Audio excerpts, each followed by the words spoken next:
नमस्कार सर्वांना, दीपाच किचनमध्ये आपल्या सर्वांचं स्वागत आहे. आज आपण ओल्या नारळाची चटणी बनवणार आहोत. तर ही चटणी तुम्ही पराठा असेल किंवा इडली, डोसा तसेच आप्पे यासोबत खाऊ शकता.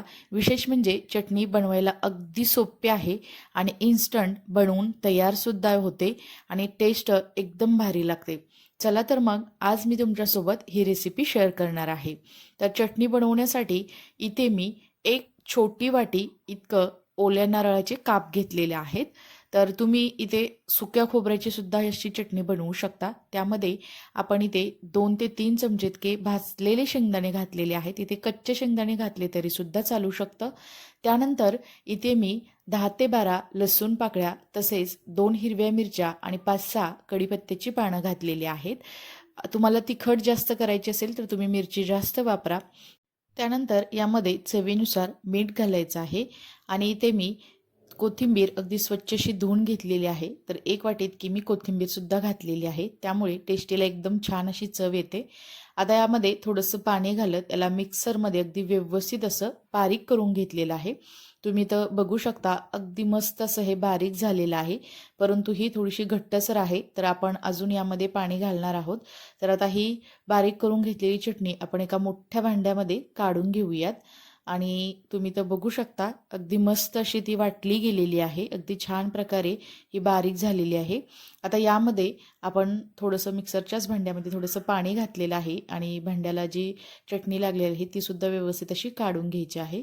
परत एकदा त्याला चमच्याच्या साहाय्याने व्यवस्थित असं मिक्स करून घेतलेलं आहे. आता आपण याला तडका देणार आहोत. त्यासाठी तडका पॅन मी गॅसवरती ठेवलेला आहे. त्यामध्ये आपण 2 ते 3 चमचे इतकं तेल घालायचं आहे. तेल अगदी व्यवस्थित असं गरम झालं की त्यामध्ये इथे अर्धा चमचा इतकी मोहरी तसेच अर्धा चमचा इतके जिरे घालायचे आहेत. जिरे आणि मोहरी व्यवस्थित तडतडली गेलेली आहे. आता इथेच आपण अगोदर थोडी कढीपत्त्याची पानं घालूयात आणि त्यावरती ही कडक कशी फोडणी घालायची आहे. त्यामुळे कढीपत्तासुद्धा अगदी व्यवस्थित असा यामध्ये तळला जातो आणि जास्त तेल बाहेर उडत नाही. आता आपण याला व्यवस्थित असं मिक्स करून घेऊयात. तर इथे ही आपली अगदी खमंग एकदम टेस्टी अशी चटणी आपली बनवून तयार झालेली आहे. शेंगदाणे घातल्यामुळे याची कन्सिस्टन्सी किंवा याचं तुम्ही ते बघू शकता अगदी व्यवस्थित अशी ती मिळून आलेली आहे. तर इथे ही इन्स्टंट अशी आपली चटणी तयार आहे. तर अजून वेगवेगळ्या प्रकारे ही चटणी आपण बनवू शकतो. लवकरच मी तुम्हाला याच्यासुद्धा भरपूर साऱ्या रेसिपी शेअर करणार आहे. तर इथं तुम्ही बघू शकता एकदम मस्त अशी ही चटणी आपली बनली गेलेली आहे. ही तुम्ही इडली, डोसा किंवा आप्पे तसेच थालीपीठ किंवा तुम्ही एखाद्या पराठ्यासोबत सुद्धा ही चटणी तुम्ही खाऊ शकता. एकदम मस्त लागते. ही रेसिपी तुम्हाला कशी वाटली हे मला नक्की कमेंट्समध्ये सांगा आणि अगदी झटपट तयार होणारी चटणी तुम्ही सुद्धा करून बघा. जर तुम्हाला माझी रेसिपी आवडली असेल तर दीपाज किचनला लाईक, शेअर आणि सबस्क्राईब करा. धन्यवाद.